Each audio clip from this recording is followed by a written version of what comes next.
What does it mean to be a true leader? Is leadership about commanding others, sitting on a throne, and enjoying power?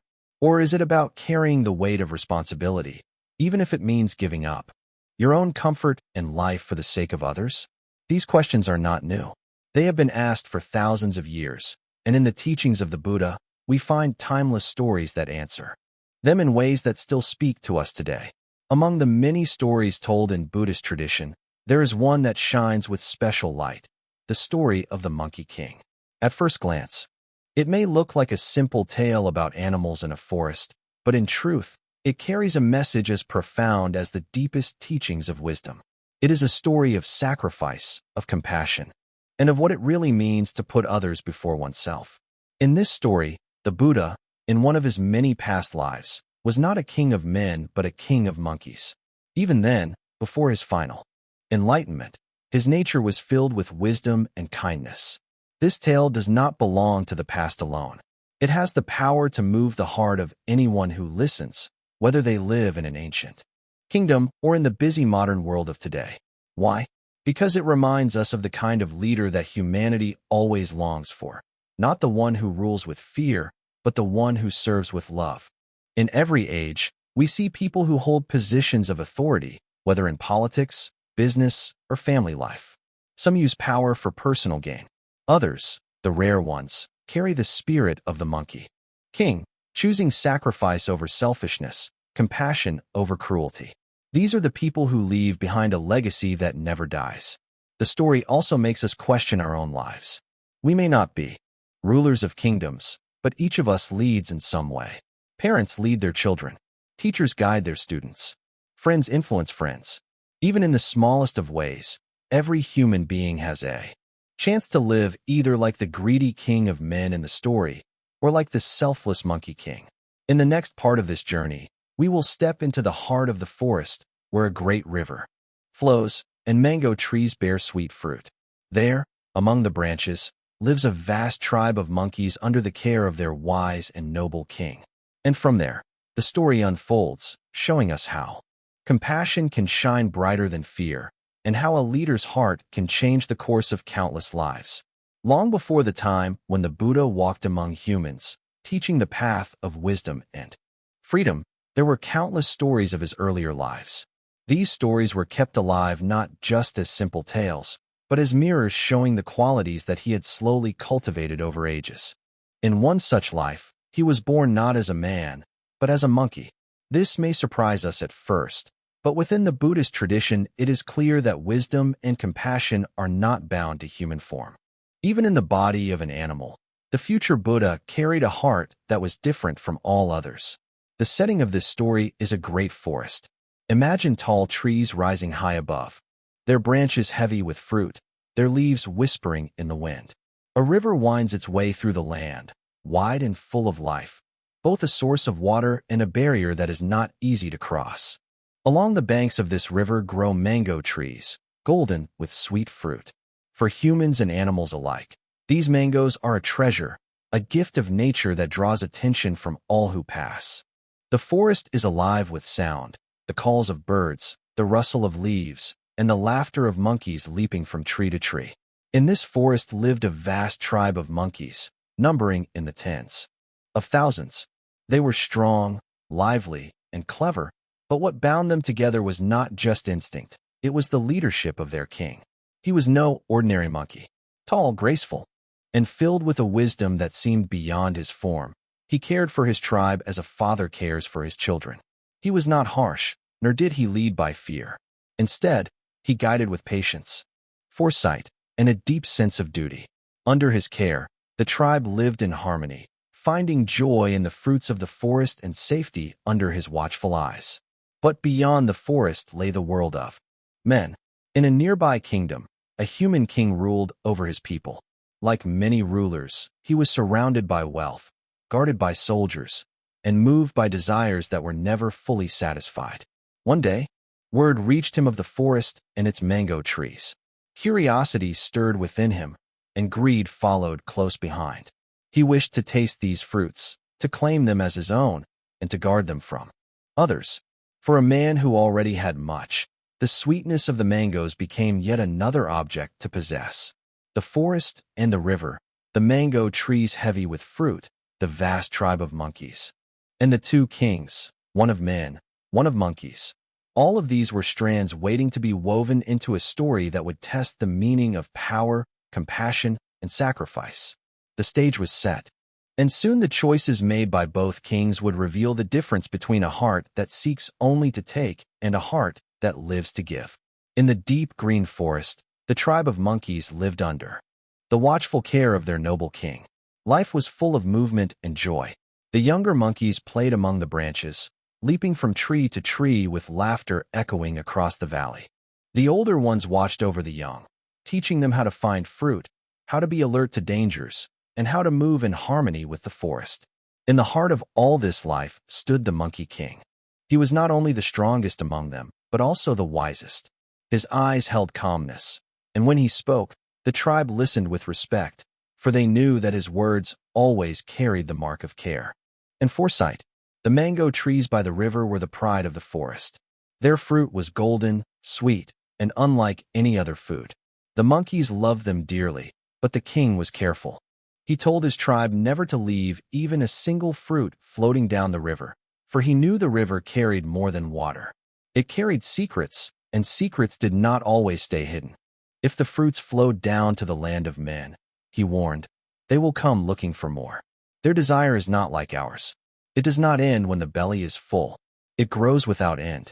The monkeys understood, and they were careful, for they trusted their king's wisdom. But as fate would have it, one season, a ripe mango fell unnoticed into the river. The current carried it gently, past the forest, past the banks, and into the land where men lived. There, fishermen drawing water saw the golden fruit and marveled at its taste. It was sweeter than any they had known. Soon the news spread, until it reached the ears of the human king.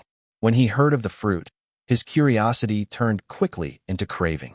He ordered his men to lead him to the place where the mango had come from. With soldiers and servants, he traveled to the river, seeking the trees that bore such treasure.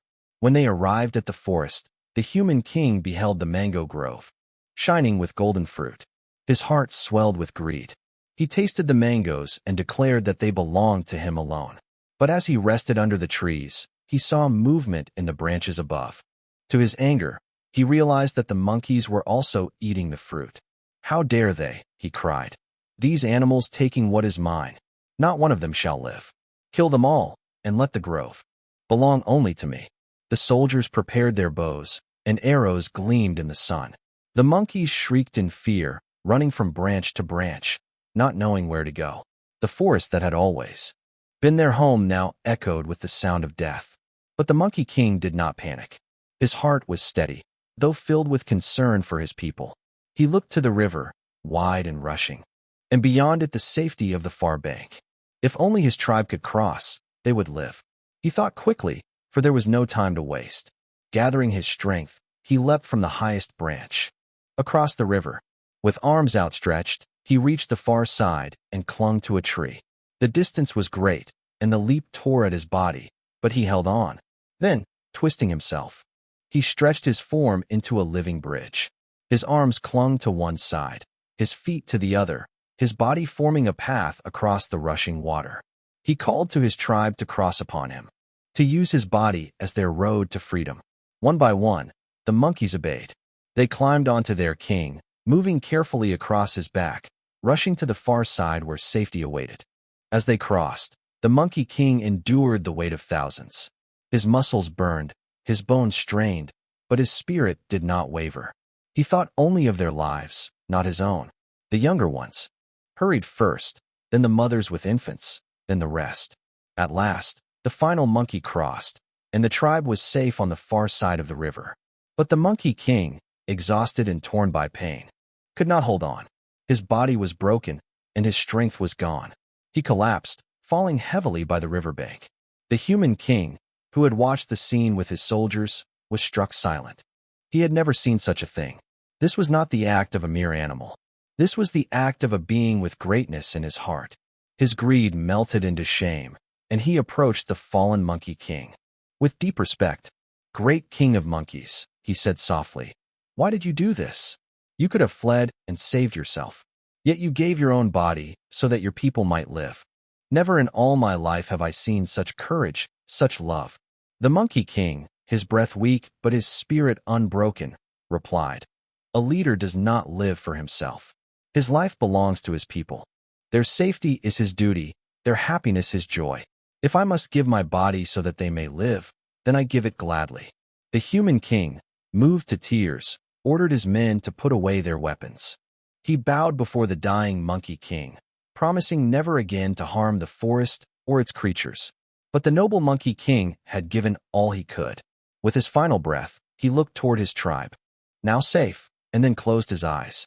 His body was broken, but his sacrifice lived on. The human king kept his word. He built a shrine to honor the Monkey King and told his people the story of the noble leader who gave his life for others.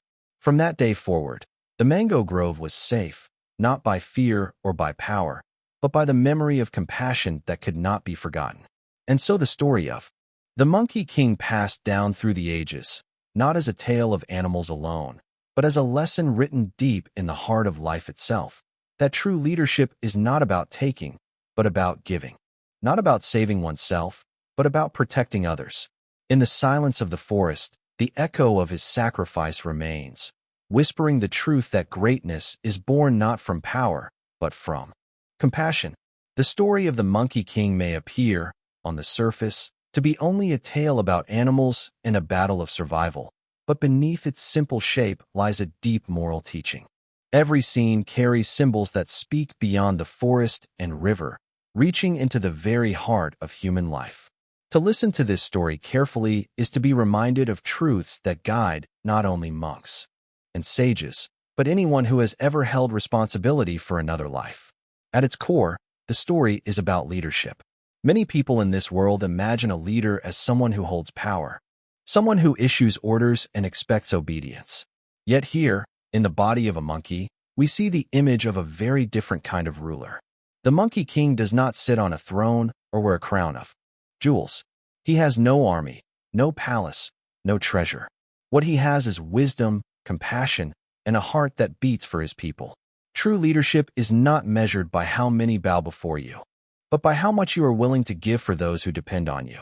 By sacrificing himself, the Monkey King reveals the essence of real authority. He shows that greatness is not in commanding lives, but in protecting them, not in feeding on the people, but in feeding them, not in clinging to life, but in offering it for others. This message cuts to the root of what society often forgets, especially when ambition blinds the heart. The story also carries the lesson of compassion. Compassion is not simply feeling pity, nor is it only kindness expressed in words.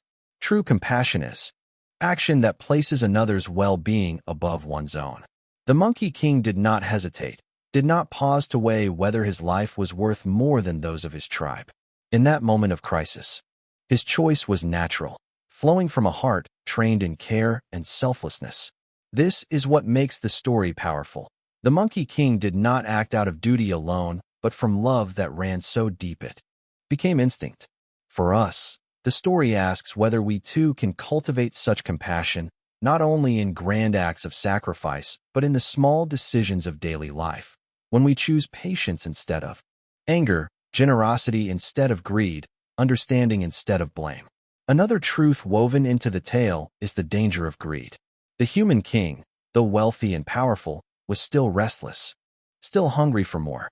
A single mango fruit awakened his craving, and soon he was ready to destroy an entire tribe of living beings to satisfy it. This mirrors the nature of desire within all of us. Greed is never satisfied. The taste of one fruit calls for a second, then a third, then a whole grove, then the destruction of all who dare to share it. In the story, the human king represents that part of the mind that always wants to possess more, while the Monkey King represents the part that learns to let go, to give, to share. When the human king witnesses the sacrifice, his greed is burned away, and he sees for the first time the emptiness of endless craving. In this way, the story also serves as a mirror for us, asking us to reflect on what desires drive us and whether they bring peace or only more hunger. The river in the story holds meaning as well. It is both a boundary and a danger. It separates safety from destruction, freedom from death. For the monkeys, crossing the river means survival. But the river is too wide, too strong, and without the body of their king, they cannot pass.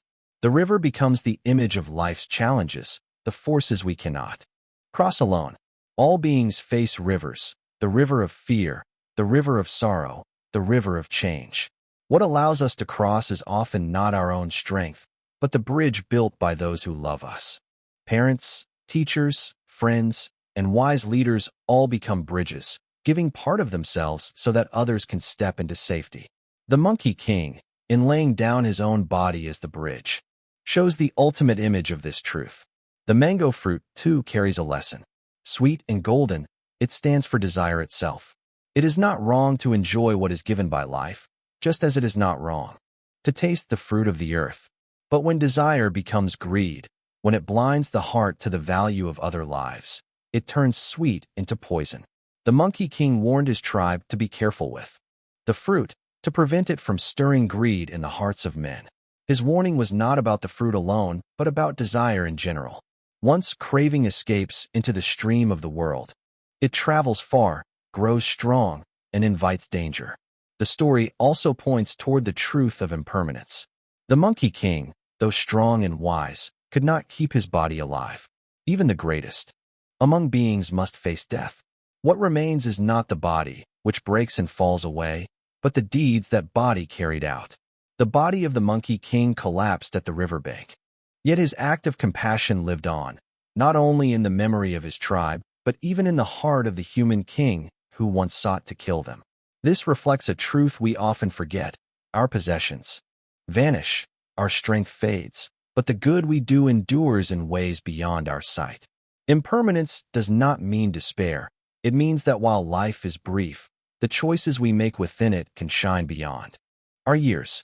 Finally, the story touches the idea of selflessness. The Monkey King did not act out of a wish to be remembered or honored. His act was pure, without thought of gain. In giving up his own life, he showed that the self is not something to cling to but something to offer. The deepest joy is not in guarding me and mine, but in dissolving that wall and living for others. This is the hidden current that runs through the story, a current that flows toward the ocean of wisdom. When all of these symbols and lessons are brought together, the story becomes far more than a tale for children. It is a teaching wrapped in narrative, a reminder carried by images. It shows us a vision of what humanity could be if compassion replaced greed, if leadership meant service, if desire was tempered by wisdom, and if self was understood not as something to be protected at all costs, but as something that finds meaning in being shared. The Monkey King may have fallen on the bank of the river, but in truth he rose higher than any king of men. His crown was not made of gold, but of selfless love, and that is a crown that never fades. Although the story of the Monkey King belongs to a time far removed from ours, its meaning flows easily into the world we live in today. The forest, the river, the tribe of monkeys, and even the greedy human king may seem like figures of the past, yet if we look closely, we can see them living around us and within us every day. The story is not only about animals and ancient kings. It is about us, our families, our societies, and the choices we make in the face of desire, fear, and responsibility. In the modern world, the question of leadership is as urgent as it was in the days of kings and queens. Leaders today may not wear crowns or rule from thrones, but they carry enormous influence over lives. Presidents, prime ministers, business leaders, teachers, parents, and even community elders all shape the paths of those who depend on them. Sadly, many leaders still mirror the human king in the story, placing personal gain above the welfare of others. Corruption, greed, and the hunger for power have destroyed the trust of countless people. Yet the story of the Monkey King remains as a light, reminding us of a different path. A leader who thinks first of his people, who is ready to sacrifice personal comfort for the well-being of those he guides, is the kind of leader the world needs most. We see glimpses of such leadership in times of crisis, when doctors risk their lives during a pandemic, when firefighters rush into burning buildings, when teachers spend long hours helping struggling students, or when a parent works tirelessly so that children can grow in safety. These are the modern reflections of the Monkey King, showing that leadership through service is not an ancient dream, but a living reality. The story also speaks to us as individuals, even if we do not think of ourselves as leaders. Every person, in some way, carries responsibility for others. A parent shapes the future of a child, a friend shapes the choices of another friend, a worker influences colleagues. And even strangers can shape each other through small acts of kindness or cruelty. In this sense, each of us is a king or queen to someone, whether we realize it or not. The question is whether we lead with the greed of the human king, grasping for more at the cost of others, or with the compassion of the Monkey King, offering ourselves to support those around us. The river in the story also finds its echo in modern life. We all face rivers that seem too wide to cross: financial struggles, illnesses, failures, broken relationships, fears that overwhelm us. Often, the bridge that helps us cross is not something we build alone, but something given by others who care. A mother who sacrifices sleep to care for her child is a bridge. A mentor who shares wisdom freely is a bridge. A friend who stands by us when others turn away is a bridge. The Monkey King's act of laying down his body as a bridge reminds us to look at those who have helped us cross our rivers and to ask ourselves if we too can become bridges for someone else. The mango fruit, bright and sweet, lives in modern life as well. Today it takes many forms: the endless desire for money, the craving for fame, the hunger for recognition, the obsession with possessions, or even the addiction to the constant flood of information and entertainment. Just as the human king was not satisfied with one fruit, but wanted to claim the entire grove, we often find ourselves pulled into endless wanting, unable to stop it enough. The story warns us that unchecked desire can lead to destruction, not only for others, but also for ourselves. Learning to enjoy life without being consumed by greed is one of the hardest but most important lessons in a world driven by consumption. At the same time, the sacrifice of the Monkey King gives us a picture of compassion that is urgently needed in a time of division and conflict. Nations argue, communities split, families fight, and individuals isolate themselves in pursuit of personal goals. Compassion is often spoken of, but rarely practiced in its fullest form. The Monkey King did not offer mere words of comfort. He gave his very life. While we may not be called to make such a dramatic sacrifice, the spirit of his act can guide us in smaller, everyday moments. Choosing patience instead of anger. Choosing to listen instead of judge. Choosing to give instead of hoard. Choosing to step aside so that another may move forward. These are modern ways of living out the compassion that the Monkey King embodied. Another layer of relevance is found in the way the human king was transformed. At the start of the story, he was blinded by greed and ready to kill. But when he saw the Monkey King's sacrifice, his heart was touched, and he changed. This shows us that compassion has the power to awaken compassion in others. A single act of selflessness can soften even the hardest heart. In our world today, where anger and mistrust often dominate public life, the willingness of one person to act with kindness can ripple outward, changing the tone of an entire group or community. The Monkey King teaches us that compassion is contagious, and when practiced with courage, it can heal even the deepest wounds. Most of all, the story tells us that the measure of a life is not how long it lasts or how much it gains, but how much it gives. The Monkey King did not live to enjoy the grove of mangoes, yet his life became eternal in the memory of his people and even in the heart of the human king. In modern life, where success is often measured by wealth, status, and power, this story reminds us to measure differently. A teacher may not be rich, but if students grow wise through her effort, her life has succeeded. A parent may not be famous, but if children grow kind through his love, his life has succeeded. A worker may not hold high rank, but if colleagues are uplifted by her honesty and support, her life has succeeded. Success measured by compassion is the success that never fades. So in the end, the story of the Monkey King is not a tale locked in the past. It is alive each time a leader sacrifices for his people, Each time a parent gives without asking in return, each time a friend stands firm in loyalty, each time a stranger shows kindness to another, it asks us to reflect. When the time comes to choose between protecting ourselves and helping others, which path will we take?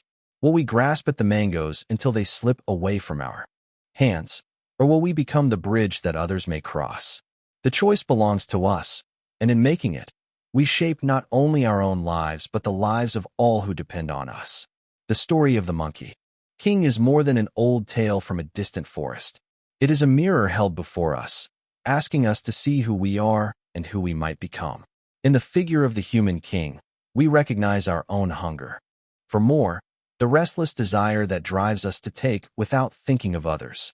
In the figure of the Monkey King, we see the beauty of compassion, courage, and selflessness that shines like a light.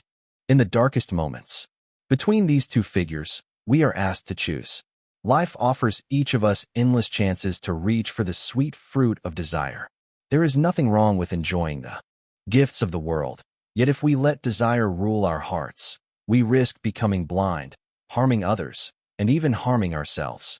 The human king began with greed, but when he witnessed true sacrifice, his heart was changed. This shows that no one is beyond transformation. If greed can turn into compassion in the heart of a king, then in our own lives too, anger can turn into patience, selfishness into generosity, fear into courage. The turning point comes when we see clearly the truth that life is not only about what we take, but about what we give. The Monkey King gave his life so that his people could live. Most of us will never face such a moment of ultimate sacrifice, yet every day we are given smaller choices that shape the meaning of our lives. Will we put aside our own comfort to help someone in need? Will we offer patience when it would be easier to explode in anger? Will we take the time to listen deeply when another person longs to be heard? These may seem like small acts, but together they weave the fabric of compassion that holds families, communities, and even nations together. When we look at the world today, filled with conflict, inequality, and suffering, the message of the Monkey King shines even brighter. True strength is not measured by how much power we hold, but by how much love we can give. True victory is not in conquering others, but in overcoming our own selfishness. True leadership is not in ruling from above, but in serving from the heart. These are not just lofty ideals, but practical truths.